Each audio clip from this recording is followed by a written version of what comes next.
Hey everyone, today we will be solving this problem, non-repeating character. You are given a string S and you have to return the first non-repeating character in S. And if there is no non-repeating character, then you have to return this dollar character.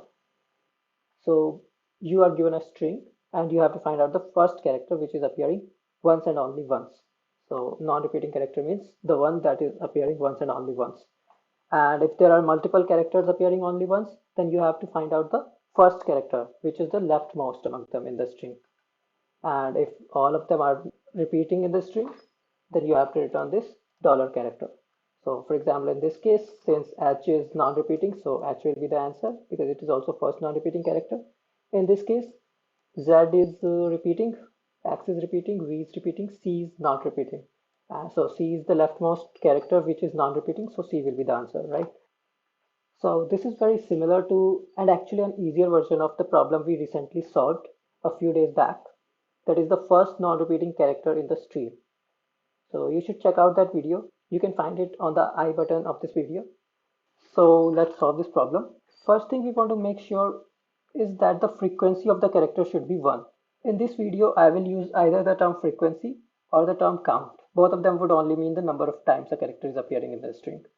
So now we want the frequency of the character to be 1. So we should build a count map which can tell frequency of each character. Second, we want the leftmost non-repeating character, right? So if there are more than one non-repeating character, then you have to pick the leftmost one. So now we already know the count of each character from this count map that we have just built.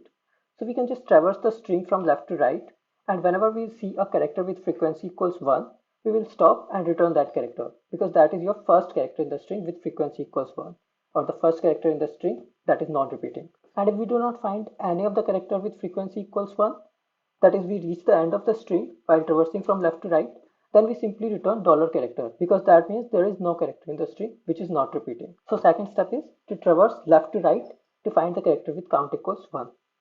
Alright, let's code it. So first let's build the count map.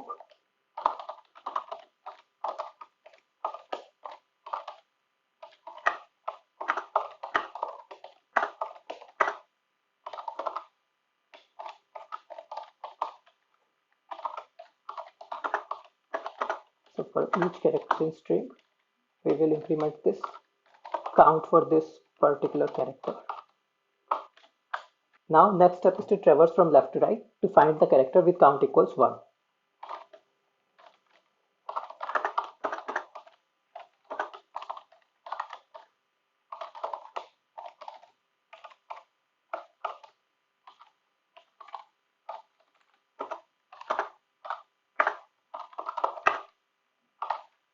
And if we did not find any, we have to return the dollar character. So that should be it. Let's compile and run. It's working, let's submit it. And that's how we solve this problem. Now let's come to some interview tips. So in interview, you should also focus on the edge cases and the clarification of the problem as much as possible. So a few questions you should ask the interviewer for clarification can be like, you can ask, what if all the characters in the string is present? Should I throw an exception or what should I do? Then the interviewer might say like return dollar character, like in this question. Second thing, always explain the time complexity and space complexity rather than just telling it directly. In this problem, you could say that the count map requires traversal of the whole string and updating the hash map requires big O of 1.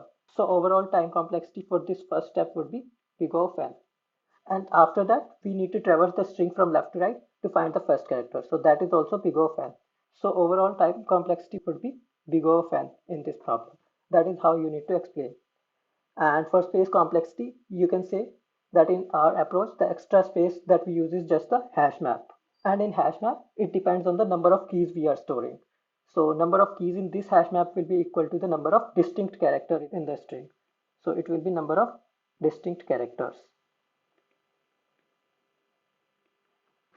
And in worst case, all of the characters in the string might be distinct.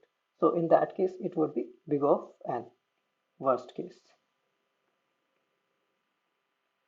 So yeah, that's how we approach this type of problem in the interview. Hope it helped you somewhere in how to think about the data structure or how to approach a problem. Please let me know in the comment section if it helped you anyhow. Without that, I would not understand if I'm even helping people. Also, feel free to ask me any question or any doubts in the comments. I will be happy to answer. Thanks a lot if you're still watching. Have a great day ahead. Bye bye.